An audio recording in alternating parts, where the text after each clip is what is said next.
Hi guys, for today's video, nagkuan ko sa turmeric, naghugas turmeric and ginger.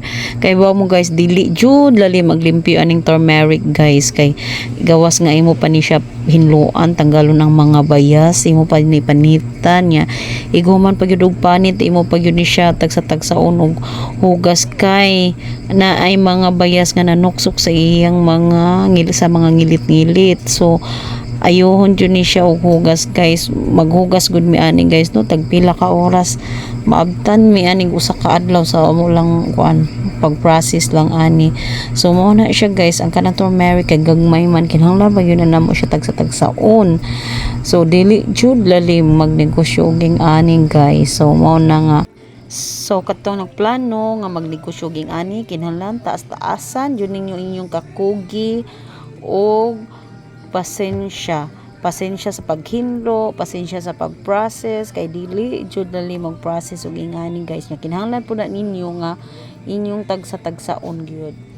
Diri nga part guys, pag-washing pa lang ni guys ha, wala pa ni ang pag-blender ani, ighuman og blender, imo pa kupusan, ighuman og kupos, imo pa na siya lutuon.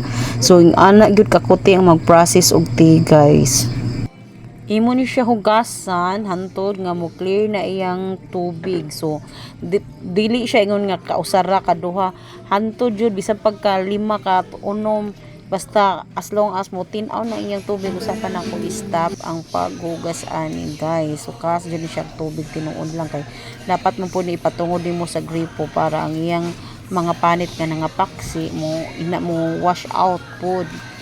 Mao nang ang uban na mo nga customer, mas mo prefer jud sila sa homemade tea kaysa kanang mga company, kanang sa mga dagko na nga kampanya. Kay syempre kung sa dagko na nga kampanya kuha naman na siya, makina naman lang mo hinluan na, whereas kaning sa mga homemade tea mismo gyud ang tao ang maghinlo, magkuan sa mga hugaw nga nga dikit sa turmeric ug sa ginger. So limpyo jud ang agi ani.